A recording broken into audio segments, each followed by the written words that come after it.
दोस्तों આજની આ સભામાં આમ આદમી પાર્ટી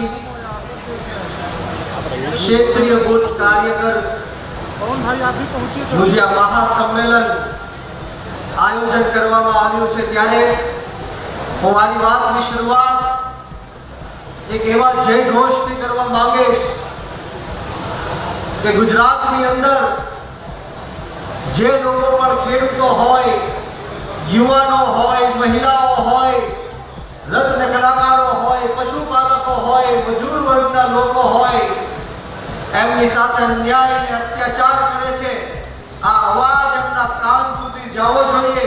તો બંને હાથ ઉપર કરી મુઠ્ઠી વાળી અને તાકાતથી બોલવાનું છે, ભારત માતા કી, ભારત માતા કી, વંદે વંદે ઇન્કલાબ ઇન્કલાબ, જય જવાન જય જવાન. આજ રોજ મંચ પર વિરાજમાન વિસાવદરના ધારાસભ્ય અને યુવાનોના પ્રેરણા સ્ત્રોત ગોપાલભાઈ ઇટાલિયાજી, સાથોસાથ આમ આદમી પાર્ટી ગુજરાત પ્રદેશ મહામંત્રી અને જેઓને ચાણક્યનું બિરુદ મળ્યું છે એવા મનોજ સોરઠિયાજી, સાથોસાથ ડેડિયાપાડાના ધારાસભ્ય અને આદિવાસી સમાજના ટાઈગર ચૈતરભાઈ વસાવાજી, આપણી વચ્ચે ઉપસ્થિત આપણા ખેડૂત નેતા અને જેઓનો વર્ષો જૂનો રાજકીય અનુભવ રહ્યો છે એવા સાગર રબારીજી, યુવાનોના પ્રેરણા સ્ત્રોત, યુવાનોના માર્ગદર્શક, જેઓએ અનેક આંદોલન કરીને આ સરકારને ઝુકાવવાનું કામ કર્યું છે એવા યુવરાજસિંહ જાડેજાજી, આપણા રજનીકાંતભાઈ, રામભાઈ, ધર્મેશભાઈ, આપણા તમામ અહીંયા પધારેલા જિલ્લા પ્રમુખશ્રીઓ, માફ કરશો તમામના નામ નહીં લઈ શકું, અને સાથોસાથ મારી સામે ઉપસ્થિત અલગ અલગ જિલ્લાઓમાંથી, અલગ અલગ તાલુકાઓમાંથી, અલગ અલગ ગામોમાંથી, વિસ્તારોમાંથી પધારેલા મારા જગતના તાત, જગતના બાપ, અન્નદાતાઓ, ખેડૂતો અને સાથોસાથ મારા પિતા તુલ્ય વડીલો, મારી માતૃશક્તિ, ભાઈઓ, બહેનો, બાળકો અને ખાસ કરીને મારા સાવજો જેવા યુવાનો જ્યારે ઉપસ્થિત છે ત્યારે હું બ્રિજરાજ સોલંકી આપ તમામનું આ ક્રાંતિની લડાઈમાં ક્રાંતિકારી સ્વાગત કરું છું. આપનો ખૂબ ખૂબ હૃદયથી આભાર વ્યક્ત કરું છું. મિત્રો છેલ્લા 30 વર્ષથી આ ગુજરાતની અંદર આ ભ્રષ્ટાચારી ભારતીય જનતા પાર્ટીનું શાસન છે. આપણે સૌ હજારો કરોડો રૂપિયાનો ટેક્સ ભરીએ છીએ, છતાં પણ આપણા વિસ્તારની અંદર હજી પણ તૂટેલા રોડ રસ્તાના પ્રશ્ન છે, પીવાનું પાણી ન આવવાના પ્રશ્ન છે, સરકારી દવાખાનાઓમાં ડોક્ટર ન હોવાના પ્રશ્ન છે, દવા ન હોવાના પ્રશ્ન છે, સરકારી શાળાઓમાં શિક્ષક ન હોવાના પ્રશ્ન છે. આવા અનેક પ્રશ્નના કારણે સમગ્ર ગુજરાતની જનતા આજે આ ભારતીય જનતા પાર્ટીના શાસનથી ત્રાહિમામ પુકારી છે. દુઃખ સાથે કહેવું પડે કે આ ગુજરાતની અંદર એક વર્ષમાં એટલે કે 365 દિવસમાં 9000 કરતા પણ વધારે નિર્દોષ ગુજરાતીઓએ આત્મહત્યા કરી છે. 9000 કરતા પણ વધારે નિર્દોષ ગુજરાતીઓએ 2023 ની અંદર આત્મહત્યા કરી છે. 900 કરતા પણ વધારે માત્ર એક વર્ષમાં નિર્દોષ લોકોના ખૂન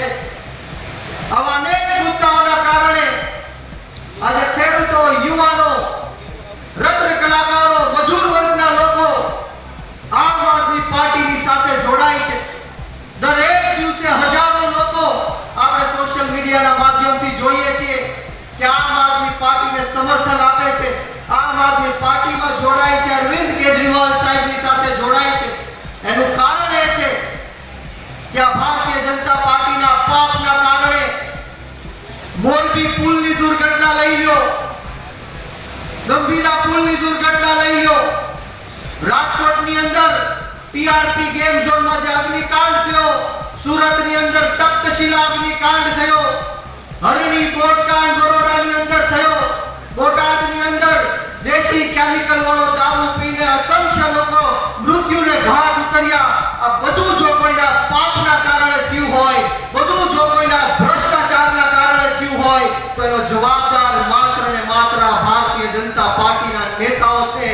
અને આવનારી જે જિલ્લા પંચાયત અને તાલુકા પંચાયતની ચૂંટણીઓ આવે છે ત્યારે આપણે સૌએ આ ભારતીય જનતા પાર્ટીને જડબા તોડ જવાબ દેવાનો છે. મિત્રો, મારે આ કાર્યકર્તા મિત્રોને કહેવું છે કે આપણે સૌએ સાથે મળીને નાત જાત ભેદભાવ ભાષા ધર્મ જ્ઞાતિ જાતિ બધું જ ભૂલીને આપણે લોકો વચ્ચે જવાનું છે. લોકો વચ્ચે જે દિલ્હી અને પંજાબની અંદર કામો થયા છે અને એક એક ઘર સુધી પહોંચાડવાના છે.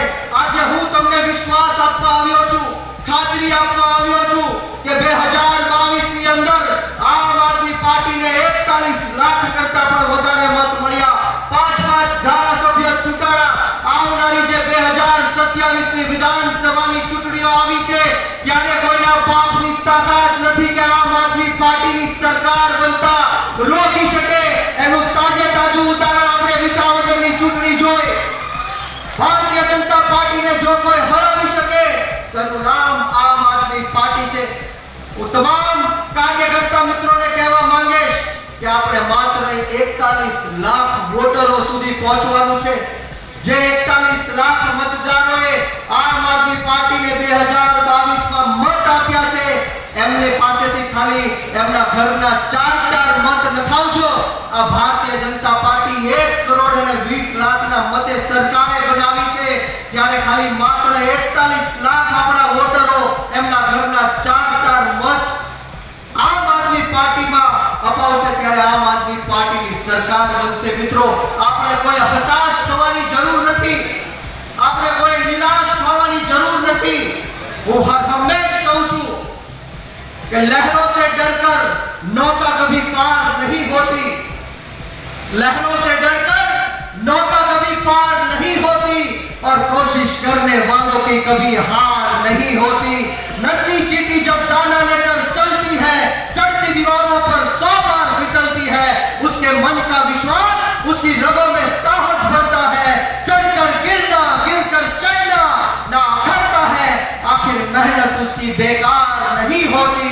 कोशिश करने वालों की कभी हार नहीं होती.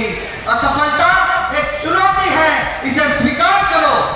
असफलता एक चुनौती है, इसे स्वीकार करो. क्या कमी रह गई देखो और उसे सुधार करो. और जब तक सफल ना हो नींद चैन को त्यागो तुम. संघर्ष का मैदान छोड़कर मत भागो तुम. अरे कुछ किए बिना ही किसी की जय जयकार नहीं होती. कोशिश करने वालों की कभी हार नहीं होती. મિત્રો, આપણે લડીશું, કદાચ આપણે હારીશું, આપણે ફરીવાર ઉભા થઈને ફરીવાર જીતીશું. આ જે નિર્ણય છે એ આપણને આમ આદમી પાર્ટી અને અરવિંદ કેજરીવાલ સાહેબ શીખવાડે છે. ત્યારે આપણે સૌએ જોયું કે જે રીતના ગુજરાતની અંદર ખેડૂતોના હક અધિકાર અને ન્યાય માટે આપણા આમ આદમી પાર્ટીના નેતાઓએ 3 મહિના સુધી જેલવાસ ભોગવીને જે સંઘર્ષ કર્યો છે આપણે એમને યાદ કરવાનો છે. માનનીય પ્રવીણભાઈ રામે જે સોમનાથથી લઈને ગાંધીનગર સુધી યાત્રા કાઢી છે એમાં હજારો ખેડૂતોનું સમર્થન આમ આદમી પાર્ટીને મળ્યું છે. 108 દિવસનો જેલવાસ ભોગવીને પ્રવીણભાઈ રામ જ્યારે જેલની બહાર નીકળ્યા ત્યારે ચોથા જ દિવસે ખેડૂતોની વચ્ચે હતા. આ તાકાત આમ આદમી પાર્ટીની છે, આ તાકાત અરવિંદ કેજરીવાલ સાહેબની છે. 10,000 કરોડ રૂપિયાની સહાય આ ખેડૂતોને આપવાનું કામ આ ભારતીય જનતા પાર્ટીએ કર્યું હોય તો આમ આદમી પાર્ટીના ડરથી કર્યું છે. મિત્રો, આવા અનેક કામો આમ આદમી પાર્ટીના ડરથી જ્યારે આ ભારતીય જનતા પાર્ટી કરે છે ત્યારે હું ખાસ કરીને બોટાદની અંદર જે હળદર ખાતે કડદા કાંડ થયું એમની વાત કરવા માંગીશ કે જે રીતના જલિયાવાલા બાગમાં અંગ્રેજોના કહેવાથી જે પોલીસે ચારે બાજુથી આપણા ભારત દેશના લોકોને ઘેરીને અંધાધૂંધ ફાયરિંગ કર્યું હતું. ઘેરી લીધા, અંધાધૂંધ લાઠીચાર્જ કરવામાં આવ્યો, ટીયર ગેસો છોડવામાં આવ્યા, ખેડૂતોને મારવામાં આવ્યો, લોહી લુહાણ કરી દેવામાં આવ્યા, અનેક યાતનાઓ આપવામાં આવી.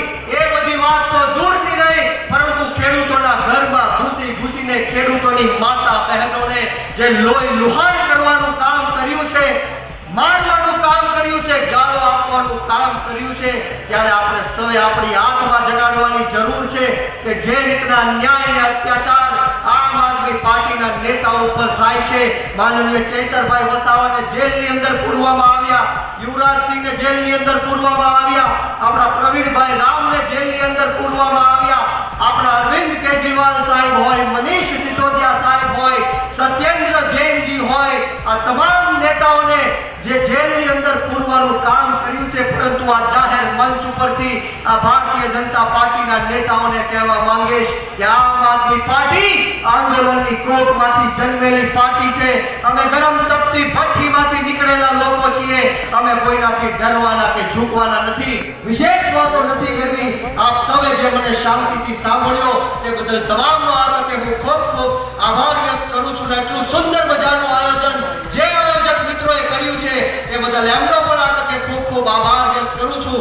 ને આવો સાથ સહકાર અને પ્રેમ આપ સૌ આમ આદમી પાર્ટીને આપતા રહો એવી માતાજી ઈશ્વરના ચરણોમાં પ્રાર્થના સાથે આપ સૌને બ્રિજરાજ સોલંકીના જય હિન્દ, જય ભારત, જય જય ગરવી